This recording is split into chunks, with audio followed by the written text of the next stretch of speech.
여호와의 말씀이 예루살렘에서 실현되는 날이라는 제목입니다. 오늘은 성탄절인데요. 예수님이 오신 날을 기념하는 날입니다. 예수님의 초림을 기념하는 날인데 동정녀 마리아에게 성령 하나님이 찾아오시고 그리고 뱃속에서 한 아이로 자라나게 하셔서 그래서 예수님이 이 땅에 사람의 몸을 입고 오신 날입니다. 우리는 성탄절의 즈음에서 흰 눈이 내리기를 늘 기대합니다. 화이트 크리스마스를 그래서 꿈꾸죠. 그런데 여러분 알고 계십니까? 실제로 예수님이 오신 날은 겨울도 아니고 BC와 AD로 나누어지는 공공연도 사실은 아닙니다. BC가 뭔 줄 아세요? BC? Before Christ라고 얘기하죠. Before Christ. AD는요? 허영희 집사님 배웠죠? 배웠는데 AD는 아노 도미니라고 얘기합니다. 이제 기억해 두세요. 상식이 풍부한 척 하려고 그러면 저도 요즘에 단어도 기억이 안 나고 좀 머리에 좀 문제가 있는데 뭐 나이가 들면 다들 비슷해진다고 다들 얘기하더라고요. 그죠? 그죠 이봉희 집사님? 네, 다들 비슷해진다고 얘기하는데 어쨌든 그 우리가 기억할 수 있는 것들은 정희자 권사님은 점점 똑똑해지고 있는 것 같아요. 그건 인정하시죠? 자, 아노 도미니는 주님의 시대 안에서 라는 뜻입니다. 주님 안에서. 그러니까 예수님이 오시고 나서 이루어진 시간을 아노 도미니라고 얘기를 하고 그렇게 지키는 것입니다. 자, 그런데요. 과학자들이요. 실제 예수님이 오신 날을 별자리의 운행에 맞춰 역추적해서 보았습니다. 그랬더니 오신 해는 BC 4년 정도고 BC 4년이고 날짜는 4월 17일이란 계산이 나왔습니다. 이거 어떻게 나오는지 되게 궁금하죠? 그렇지 않습니까? 자, 그러면 이제 별자리의 운행에 관계되는 것들을 봐야 되는데 자, 팔레스타인 동쪽으로부터 온 동방박사들이 약 반년 전에 출발을 합니다. 반년 전에 출발을 해요. 그런데 왜 반년이나 걸렸을까? 이거죠. 왜 반년이나 걸렸을까? 그러면 생각을 잘 해보셔야 됩니다. 별이 언제 떠요? 해가 져야 뜨죠. 해가 져야 뜨는데 근데 별이 내 행성은 그러니까 그 지구의 안쪽에 돌고 있는 행성들이니까 수금지 그러니까 수성과 금성이 있단 말이에요. 수성과 금성이 있는데 이 네 행성은 언제만 보이냐면요. 저녁에 해가 지고 나자마자부터 시작해서 아주 짧은 시간 동안 보이는 거예요. 아주 짧은 시간 동안. 왜냐하면 태양에 의해서 안쪽에서 이렇게 돌고 있으니까 이렇게 빛나서 있으니까 이게 돌아버리면 안 보이는 거예요. 그러니까 언제만 보이는 거냐면 새벽 시간에만 보이든지 저녁 시간에만 보이든지 이 둘 중에 하나예요. 새벽에만 보이든지 저녁 시간에만 보이든지. 그런데 새벽별이라고 얘기하는 거 보니까 새벽 시간에 그때 보여야 되겠죠. 그러니까 내 행성의 위치가 어느 위치에 있었을까를 대충 우리는 알 수 있게 된다 이런 말이에요. 이제 이해가 되십니까? 그렇습니다. 그런데 이 사람들이 별의 움직임을 보고 따라왔으니까 그러면 결국은 새벽 시간에만 움직일 수 있었다 이런 말이잖아요. 그죠? 자, 이렇게 생각하는 겁니다.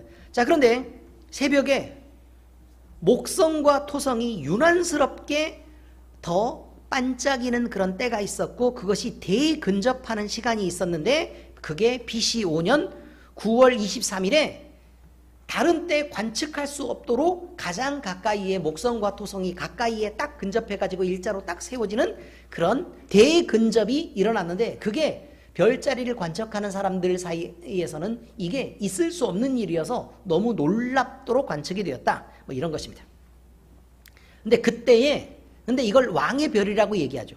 그런데 그때부터 이 사람들은 별을 보면서 움직이면서 약 반년 후를 쭉 따라왔는데 BC 4년 그러니까 한 반년 정도가 지나고 나서 BC 4년이 되니까 예수님이 탄생하신 베들레헴에 도착했는데 그 날에 4월 17일이라는 날에 동방박사들이 베들레헴에 도착했을 때 엄청난 놀라운 일이 벌어졌는데 수천 년에 한 번 일어날 수 있는 이 딱 한 가지 이 일이 일어났는데 그날 태양, 달, 화성, 수성, 목성, 금성, 토성 다시 말해서 일월화수 목금토의 7별이 일자로 쫙 늘어나게 되는 일자로 정확하게 딱 서는 그런 일이 그날 벌어진 거예요. 놀랐겠죠? 그럼 놀래요 안 놀래요? 놀래죠. 단 한 번 있는 일입니다. 단 한 번 일. 일월화수 목금토가 정확하게 일자로 딱 서는 거는 지금까지 존재한 적도 지금까지 딱 한 번밖에 존재한 적 없는 그런 일이었다 이 말이에요. 그러니 별을 연구하던 과학자들이라면 물론 천문학자들이고 그때 당시에는 별점을 보는 거라고 생각했지만 근데 지금은 별점이라고 생각하지 않고 이게 과학이라는 걸 알게 되는 거죠. 자기 평생에 만약에 이런 일을 보았다면 얼마나 놀랐겠느냐라는 것은 보지 않아도 얼마나 놀랐을지는 쉽게 짐작할 수 있는 일입니다. 그날 그런 일이 벌어졌다고 얘기합니다. 그런데 이날 이런 일이 벌어졌다고 별자리에서 이제 그렇게 관측이 나왔어요. 그런데 예수님이 돌아가시던 때를 우리는 알잖아요. 예수님이 돌아가시던 때를 알죠. 6월절이면서 수요일이죠. 그죠? 6월절이면서 6월절 기간이 수요일날 시작되는 의미를 아세요? 그리고 그날부터 시작해가지고 금요일날 예수님이 돌아가시잖아요. 그죠? 이제 이렇게 날짜가 맞는 때를 딱 계산을 해본 거예요. 계산을 해봤더니 계산을 해보고 예수님이 살았던 시간들을 계산해서 역추적을 쫙 이렇게 해보는 거예요. 그랬더니 또 뭐가 나오는가 하면 BC 4년 이렇게 나온다 이 말이죠. 대충 이해가 되셨죠? 그러니까 뭐 우리는 그 날짜를 막 정확하게 계산하고 그래야 될 필요는 사실은 없는 것입니다. 그런데 문제는 뭐냐면 예수님이 찾아오셨고 그때 이런 하늘에는 이런 신비한 일들이 사실 벌어졌었고 이게 과학적으로 다들 증명이 가능한 일들이다 라는 것이 그냥 우리가 오늘 그냥 진짜 신기하네 그렇게 듣고 잊어도 되는 일이라 이런 말이죠. 의미를 아시겠죠? 뭐 그렇습니다. 자, 그런데 크리스마스를 왜 12월 25일로 했느냐? 태양신의 생일입니다. 태양신의 생일입니다. 이걸 누가 정했을까요? 누가 정했을까요? 가톨릭에서 정한 것입니다. 가톨릭에서. 왜 그렇게 정했어요? 정치와 야합하면서 생긴 일입니다. 여러분. 그런데 우리는 그러면 왜 이 날을 지키려고 하느냐 이 말이에요. 왜 이 날을 지키려고 하느냐? 정해졌었기 때문에 지키려고 하는 것입니다. 그런데 특별히 4월 17일이라는 것을 뭐 정확하게 우리가 날짜를 안다고 해도 성경에 나와 있는 날짜가 아니기 때문에 그냥 예수님이 오신 것을 그저 기념하고 예수님을 우리가 기뻐한다 그러면 이날이든 저날이든 그냥 상관이 없다고 얘기하는 거예요. 365일 중 어느 날을 지켜도 사실 상관이 없습니다. 우리 주님이 우리에게 찾아오신 일이 이렇게 벅차고 기쁜 일이다. 그래서 의미 없이 그러니까 여러분은 전혀 모르고 예수님이 그냥 이 땅에 오신 것이 기쁘구나 라고 해서 여러분들이 이것을 함께 기뻐하고 하나님께 영광을 올리고 있다면 그것은 아무 의미 없이 그냥 그저 우리에게 오신 예수님을 기념하는 그런 날이 되는 것입니다. 그래서 우리는 이 날을 지키는 것에 대해서 별로 불편함을 못 느끼는 거죠. 또 있습니다. 또 있어요. 예를 들어 크리스마스 트리 같은 거 있죠. 크리스마스 트리는 원래 조목숭배 사상으로부터 만들어진 것입니다. 조목숭배 사상. 근데 조목숭배 사상을 보니까 영화에서도 막 이렇게 영화 아바타 이런 거 보면 나무가 한 그루가 그 가운데 있고 그 다음에 거기로부터 쭉 이렇게 다 뻗어서 그 생명이 다 이렇게 이어져 있고 동물과 식물들이 함께 막 교감하고 이런 것들이 막 이렇게 나오잖아요. 영화에서 아바타 이렇게 나오는데 그게 뭘 기념하는 거냐면 동산 중앙에 있는 선악을 알게 하는 나무인 선악과를 원래 선악과 그 나무를 상징하는 것입니다. 생명나무죠. 그들이 생각할 때는 선악을 알게 하는 나무가 생명나무죠. 그런데 영화나 아니면 하나님을 부인하는 쪽에서 볼 때는 선악을 알게 하는 그 나무는 너희가 이것을 먹으면 하나님처럼 된다고 얘기했던 성경에서 얘기했던 그 나무기 때문에 그들이 교묘하게 변화를 시켜서 영화 속에 그것을 포함시키고 있었던 것입니다. 이것도 대충 이해가 되시죠? 그러니까 이걸 알면 재미가 있다니까요. 성경을 알면 재미가 있어요. 자, 그런데 이것이 이게 북유럽 쪽에서는요, 이 선악과를, 그러니까 겨울에도 죽지 않고 푸르른 그 나무를 숭배하는 그런 사상이 있었고, 그것이 어디서부터 생긴 거냐면 선악과를 신성시하는 것으로부터 생긴 것입니다.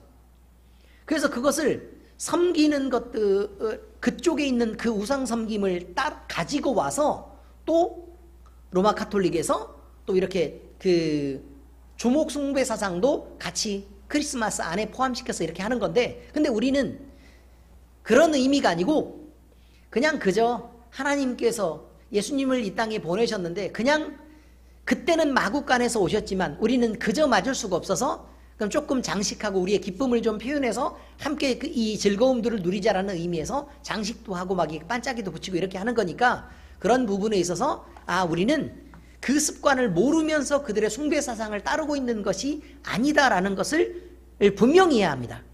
그러니까 이 부분들도 이걸 명확하게 하지 않으면 왜 우리가 그걸 따라가고 있는지에 대한 것을 우리가 정의하기가 어려워지기 때문에 그렇습니다.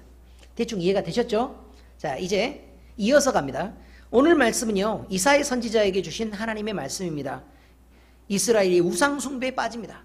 그래서 그들은 하나님이 주신 하나님의 왕국을 지키지를 못합니다. 그래서 몇 번에 하나님이 혼내고 또 돌이켜라 라고 해서 선지자를 보내서 그들에게 우상 숭배를 버리고 하나님께 돌아와라 돌아와라 돌아와라를 계속했었지만 이스라엘은 결국 그 왕국 안에서 하나님을 섬기는데 실패하고 맙니다. 그들에게 실력이 없는 것들을 사실 하나님 앞에서 그들이 스스로 증명했습니다. 그래서 하나님은 말씀하시는 거죠. 이 땅이 망하게 될 거다. 그리고 너희는 포로로 잡혀가서 그 어두운 땅에서 예배를 빼앗기고, 너희들이 그렇게 자랑하고 또 그렇게 대단하게 생각했던 그 성전마저도 나는 이것도 무너뜨려 버릴 것이다. 너희는 예배할 자격이 없다. 그래서 이걸 무너뜨릴 거라고 말씀하십니다. 그리고 나서요, 그런데 그곳에서 영원히 있을 것이 아니라 너희는 다시 회복할 때가 올 텐데, 시간이 지나고 너희가 온전한 회개를 하고 그리고 하나님 앞에 돌아와서 하나님을 사모하고 예배를 사모하면 너희는 그 땅에서도 버려진 자처럼 그렇게 유리하면서 사는 민족이 아니다. 하나님과 함께하게 될 거다. 그리고 반드시 너희가 꿈꿀 때 하나님이 예배를 회복하게 해주실 텐데, 온전한 회복이 올 때는 바로 이런 일이 있을 것이다. 그래서 이 내용이 나와 있는 것입니다. 오늘 성탄절을 맞았는데요, 우리는 코로나19 때문에 대단한 어둠의 터널을 지금 걷고 있습니다. 코로나19의 위험에 빠진 우리들은 어디 마음껏 나가서 사람들을 만나지도 못하고요, 마음껏 즐기지도 못합니다. 그런데 세상을 향해서 막힌 이것이 우리가 우리 자신을 돌아보는 성탄절이 되게 하고, 또 우리 자신의 잘못된 것들을 돌아보게 하고, 밖으로 나가서 노는 것이 막히지만 오히려 우리는 안에서 성경 말씀도 읽고 또 찬양도 듣고 경건 생활을 더 많이 할 수 있도록 그렇게 되니 얼마나 감사한 일이 아니냐 이 말입니다. 그래서 코로나의 위험이 우리에게는 절대적인 절망이 아니라 우리에게 회개할 기회가 있고 돌이키고 회복할 수 있는 기회를 허락하신 하나님의 은혜일 수도 있다라는 부분에 대해서 우리는 다시 생각해야 된다는 것입니다. 자, 이사야서 2장 2절에서 5절까지 이렇게 말합니다. 말이래 여호와의 전에 산이 모든 산 꼭대기에 굳게 설 것이요. 이게 무슨 말이냐면, 말일은 종말을 의미하는 거예요. 종말이 되면, 세상의 끝이 되면 여호와의 전이 모든 산 꼭대기에 굳게 서게 될 거다라는 말은 무슨 말이냐면, 하나님의 성산, 다시 말해서 예루살렘 성전이 세워진 그 산이 모든 산보다 높다, 세상의 모든 꼭대기보다 높다라는 의미가 무슨 뜻이겠어요? 이건 은유적인 표현이죠. 세상의 대단한 가치들을 모두 다 인정하고 또 그것들을 쫓아서 너희가 살고 있는데, 그 모든 가치보다 하나님을 예배하는 가치가 얼마나 높은지 그날에 증명받게 될 거다라는 의미입니다. 모든 작은 산 위에 뛰어나르니 만방이 그리로 모여들 것이라. 그러니까 만방이 모여든다는 건 무슨 말이에요? 자, 산이 높은 산이 있고, 그러니까 다시 말해서 높은 가치가 있는 곳. 예를 들면 사람들이 지금 세상에 돈을 향해서 그렇게 모여드는 것처럼 그때는 무엇을 향해 모여든다고요? 하나님을 예배하는 것이 최고의 가치인 것을 아니까 거기를 향해 모여들게 된다, 이런 말이죠. 근데 사방에서 모여드는데 만방이 모여든다라고 말하고 많은 백성이 가며 이르기를, 그쪽을 향해 간다 이 말이에요. 하나님을 예배하는 쪽으로 가면서 뭐라고 얘기하면, 오라 우리가 여호와의 산에 오르며 야곱의 하나님의 전에 이르자. 그러니까 예배하는 것, 온전한 예배를 우리가 회복하자, 이런 말이죠. 그가 그의 길을 우리에게 가르치실 것이라 우리가 그 길로 행하리라 하리니. 다시 말하면 뭐예요? 하나님을 예배할 수만 있고 하나님을 알 수만 있다면 세상의 모든 것을 포기하고도 그곳으로 가고자 하는 그런 열망들이 사람에게 불타오르게 된다, 이런 말이죠. 이는 율법이 시온에서부터 나올 것이요 여호와의 말씀이 예루살렘으로부터 나올 것이라. 그러니까 뭘 사모하게 되는 때가 와요? 돈이나 세상의 명예나 권력이 아니라 하나님의 말씀을 사모할 때가 온다, 이런 말이죠. 그게 최고의 가치라 이 말이에요. 그가 열방 사이에 판단하시며 많은 백성을 판결하시리니. 이게 놀라운 거예요. 이게 놀라운 거예요. 자, 지금까지 이렇게 가는 것에 대한 이유가 안 나왔는데 이제 나오는 것입니다. 이게 무슨 말이냐면, 여러분, 세상이 종말이 됐어요. 그럼 세상이 종말이 됐는데 돈으로도 자기를 구원하지 못하고 권력으로도 아니면 여러 가지 인생의 즐거움으로도 구원하지 못하는데 하나님의 말씀이 나를 구원하고 생명을 주고 그것만이 하나님의 전에 이를 수 있고 또 하나님께 갈 수 있는 방법이라면 우리는 세상에 있는 많은 것들을 다 버리고도 내가 그것을 찾아가겠다라고 하는 최고의 가치를 인정받게 된다, 이런 말입니다. 왜냐하면 그것만 살 길이니까요. 자, 이렇게 되죠. 그가 열방 사이에 판단하시며 많은 백성을 판결하신다. 그러니 심판이 바로 눈앞에 있으니까 뭘 해야만 한다고요? 구원을 향해서 그들이 쫓아가고 헤매면서라도 하나님을 찾을 수밖에 없는 때가 온다, 이 말이죠. 무리가 그들의 칼을 쳐서 보습을 만들고 그들의 창을 쳐서 낫을 만들 것이며 이 나라와 저 나라가 다시는 칼을 들고 서로 치지 아니하며 다시는 전쟁을 연습하지 아니하리라. 이게 무슨 말이냐면 세상의 것을 갖고 다투면서 싸우는 것이 아무 의미도 없고 그저 무엇만 있다고요? 구원받는 것만 중요한 그때가 말이리라, 이런 말입니다. 그래서 말합니다. 야곱 족속아 오라 우리가 여호와의 빛에 행하자, 이거죠. 그래서 이렇게 말합니다. 하늘에는 하나님께 영광이죠, 그죠? 땅에서는요 그의 기뻐하심을 입은 사람들 중에 평화입니다. 그래서 그의 기뻐하심을 입은 사람들이 누구냐? 여기에서 말하는 야곱 족속, 다시 말해서 이스라엘 지파들, 다시 말해서 약속의 자녀들인 우리와 교회를 의미하는 것입니다. 자, 성경이 이렇게 말합니다. 죄 사함을 받게 하는 회개가 예루살렘으로부터 시작한다고 예언했습니다. 회개는 예루살렘으로 시작된다. 그러면 회개를 볼 수 있는 그 가장 큰 것, 이것은 뭐에서부터만 나온다고요? 예루살렘이 뭐 하는 건데요? 예배하는 것이죠, 그죠? 하나님을 온전하게 예배하는 마음으로부터 회개가 나오는 거라 이 말이에요. 하나님을 예배한다는 것은요, 예배란 무슨 뜻이죠? 그의 앞에 무릎을 꿇다, 그의 앞에 엎드리다, 그의 앞에 머리를 조아리다 라는 의미를 갖는 것입니다. 다시 말해서 내가 내 자신의 주장을 펼치려면 어떻게 해야 돼요? 고개를 들고 일어서야만 합니다. 그런데 내 주장을 접고 하나님의 말씀에 복종하려고 하면 입을 닫고 엎드리는 것이죠. 그러니까 결국 하나님을 예배한다는 건 내 주장을 펴는 게 아니라 하나님의 말씀을 듣는 것을 의미하고 있습니다. 지금 우리 주변을 덮은 코로나19로 인해서 피해는 상상할 수 없을 정도입니다. 전 세계 확진자는요 하루에 몇만 명, 59만 9천 몇백 명 이렇게 되니까 매일 거의 60만 명이 하루에 확진자가 됩니다. 그리고 사망자도요 매일 5천 명이 넘게 죽고 있습니다. 5천 몇백 명씩 죽습니다.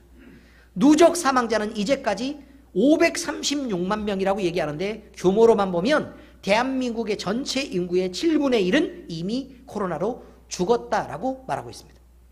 전 세계적으로 그만큼 죽었지 대한민국에서 7분의 1이 죽었다는 뜻은 아니고요.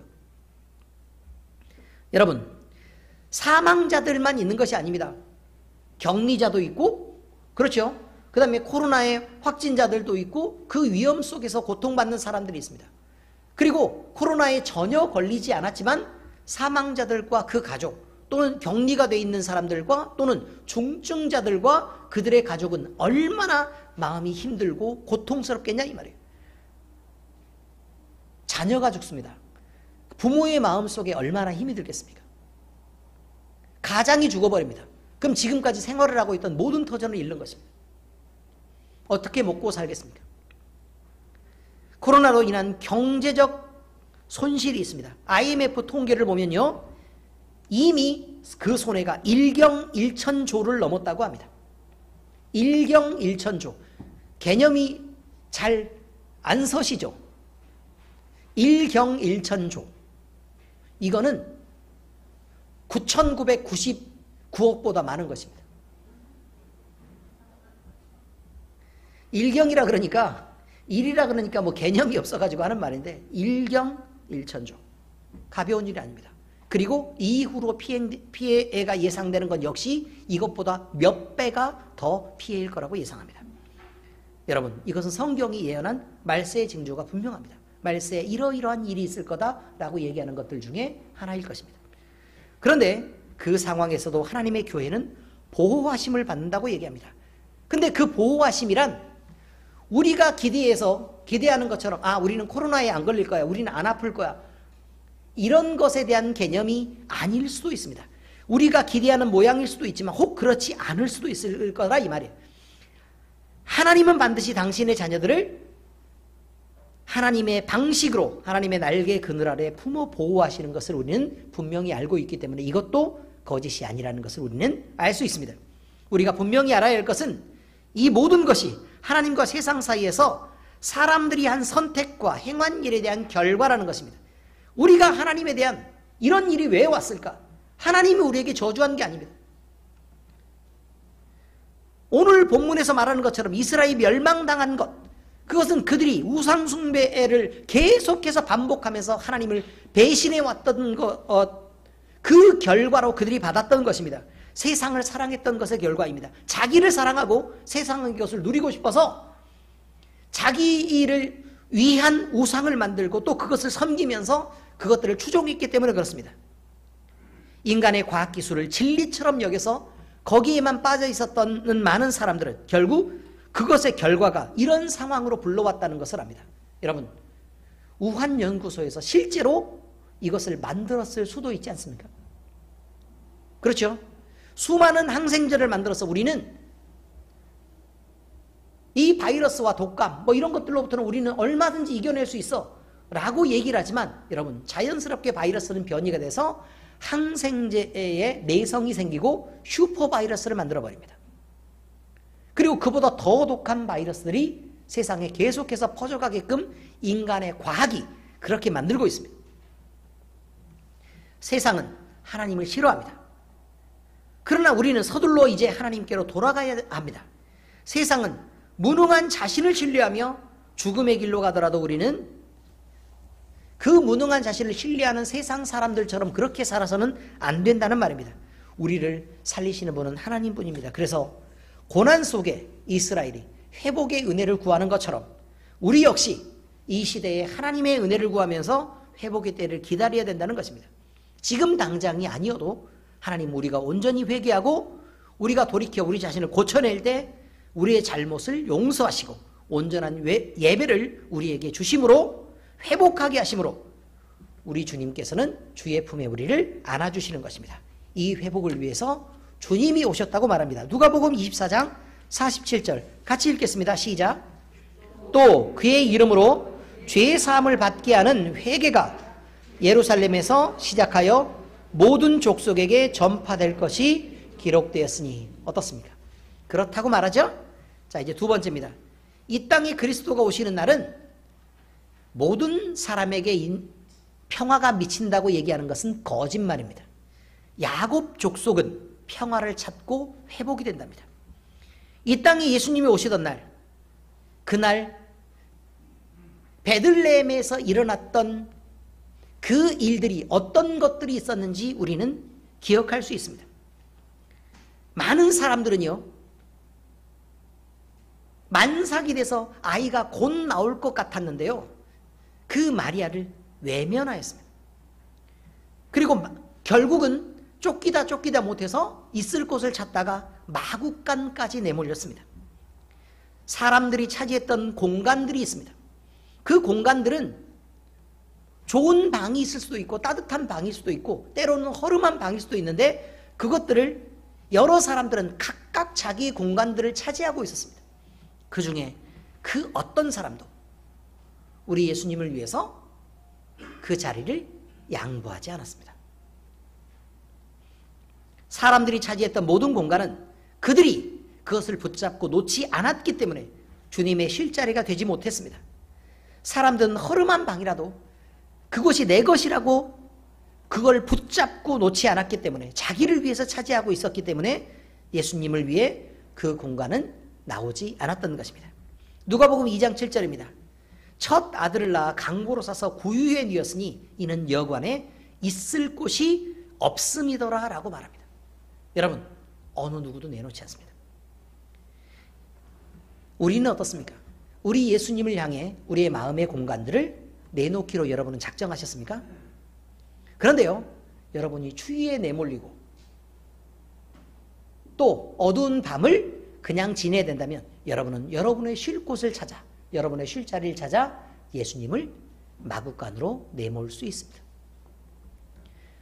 예수님이 세상에 처음으로 오실 때, 그때 그 사람들처럼 우리 역시 주의 성령을 밖으로 내몰며 마음속에 내 자리를 독차지하고 내 자존심을 지키고 또 내 말을 더 중요하게 강요하기 위해서, 그렇게 주장하기 위해서 하나님의 말씀을 듣지 않고 주님을 내 마음속에 모시는 양보를 하지 않습니다. 이 땅에 예수님이 오셨던 날 사람들을 그를 외면하며 마구간으로 내몰았습니다. 우리 역시 성령보다는 내 자신의 자존심이 내 속에 더 강하게 자리하기를 원합니다. 그리고 성령을 밀쳐내고 있기 때문에 우리는 성령 충만에 이를 수 없습니다. 만약에 성령을 밀쳐 나로 채우고 있는 부분이 있다면 우리는 우리의 마음의 공간을 주님의 쉴자리가 되지 못하는 것을 우리는 알고 있어야 합니다. 주님의 쉴자리를 우리가 내어드리고 싶다면 우리는 그 자리에서 빠져나와야 합니다. 우리의 허름한 방이라도 주님께 내어드리고, 주님 여기서 쉬십시오.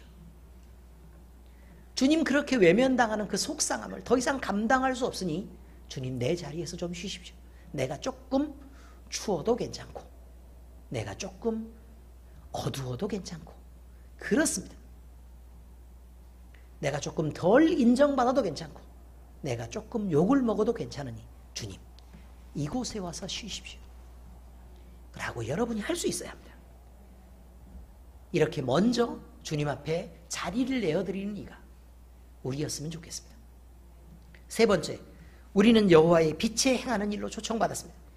우리는 영광스럽게도 예수님을 믿게 되었습니다.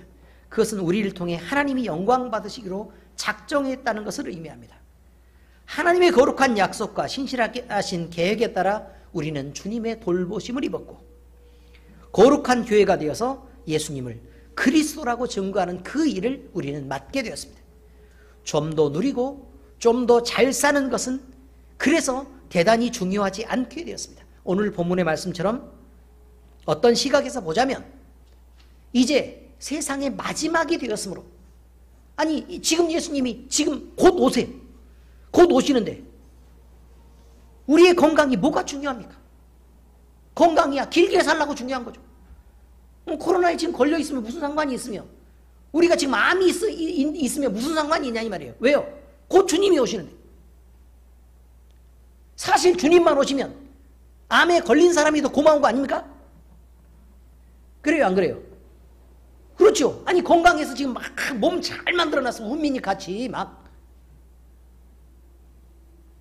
저렇게 잘생기고 젊고 건강한 상태에서 주님이 지금 오시면 자, 잠깐만요, 주님. 제가 누릴 게 지금 약간 지금 남았는데 지금 입장이 곤란하시니까 9년 뒤쯤은 어떻습니까? 요렇게 얘기할 수 있을 거라 이 말이에요. 그렇겠죠? 그럼 아파가지고 빌빌대고 막 잠도 안 하고 몸이 엄청 아프고 막 힘이 드는데 우리 주님이 오셔서 영원 죽지 않을 몸으로 바꿔주시고 막 뛰고 달리고 막 그럴 수만 있다면 누가 더 기다리겠냐 이 말이에요. 그렇죠. 심장 수술 받은 사람이라고 얘기하지 않습니까? 여러분, 건강도 권세도 중요하지 않습니다. 주님이 오시는데 권세가 뭔 소용이 있습니까? 우리를 통해 더 많은 생명이 살아나고 우리를 통해 더 많은 이들이 화평을 누리며 우리를 통해 더 많은 사람들이 참 사랑을 알 수 있다면 우리는 이 일을 지금 해야 합니다. 왜냐하면 주님이 오신대잖아요. 주님이 오시는데 뭐라도 내놓을 게 있어야 되는데 너는 뭐 했냐? 저는요 멋진 식당에 어저께 갔다 왔거든요. 어제 결혼기념일이어가지고요 둘이 가가지고 4인분을 때려 먹었어요. 봉골레 파스타, 까르보나라, 피자와 스테이크를 이름도 모르는 피자 맞죠? 고르곤졸라래요. 뭔가 막 재촉하는 느낌 드는 고르곤졸라 그렇지 않습니까? 그걸 먹었답니다. 4인분을 때려 먹고 그렇게 왔습니다. 라는 것보다 주님, 저는요 어제 전도 한 명 했거든요. 어떻습니까? 훨씬 폼나지 않습니까? 바로 이런 것입니다. 우리가 무엇을 누리는 것보다 더 중요한 하나님을 향한 자랑들이 있는 것입니다. 바로 그것을 지금 해야 된다는 것입니다. 우리는 사랑을 전하는 일, 화평을 전하는 일, 그리스도의 복음을 전하는 그 일을 지금 해야 된다는 것이죠. 우리는 여호와의 빛에 행하는 일로 초청받았습니다. 그러므로 우리의 모습과 말과 행동으로부터 빛이신 예수님을 드러내야 합니다. 우리 예수님은 이런 마음을 품은 자들이 바로 우리이기를 바라는 것입니다. 결론입니다. 우리를 위해 예수님이 오셨습니다. 그래서 우리에게는 메리 크리스마스가 되었습니다. 우리 예수님은 우리 위해 군림하려고 오신 것이 아닙니다. 우리를 섬기려고 오셨고 우리를 위해 희생하려 오셨고 우리를 위해 죽으려고 오셨습니다. 미움받을 줄 알고 오신 것입니다. 죽을 줄 알면서도 오신 것입니다. 그것이 우리에게 은혜이고 영광입니다. 우리 역시 그를 섬기는 교회라면 그를 닮아 이렇게 살아내야 하지 않겠습니까? 기도하겠습니다. 하나님 아버지, 우리 주님은 친히 이 땅에 찾아오셨고 우리를 그를 섬기는, 우리 주님을 섬기는 교회로 삼아주셨습니다. 우리는 마땅히 우리 예수님을 닮아서 낮은 자리에 서기를 먼저 하고 섬기기를 먼저 하고 소중하게 대하기를 먼저 하고 높이기를 먼저 하고 그리고 스스로는 먼저 낮아지며 영혼을 살리는 일이라면 그것이 무슨 일이든 죽음이라도 불사하는 그 일에 대한 헌신을 하게 하시옵소서. 우리는 이미 예수님으로부터 죄송하고도 벅찬 충분한 사랑을 받은 예수님의 교회이기 때문에 그렇습니다. 이 모든 일을 인하여 하나님께 영광을 올려드립니다. 주님 영광 받으시옵소서. 살아계신 우리 주 예수님 이름으로 감사하며 기도합니다. 아멘. 축도하겠습니다. 지금은 우리를 구원해 주시고 우리를 사랑하신 예수 그리스도의 은혜와 예수님을 내어주시기까지 우리를 사랑하신 하나님 아버지의 크고 넓으신 사랑하심과 우리 안에 내재하셔서 능력으로 역사하시는 성령 하나님의 감동, 감화, 교통, 치유하심이 영과 진리로 예배하는 엘림교회 온 가족들 머리 위에 그리고 예수님의 오심을 기뻐하며 하나님께 영광 돌리는 우리 모든 성도들 머리 위에 이제로부터 영원까지 함께 있을지어다. 아멘.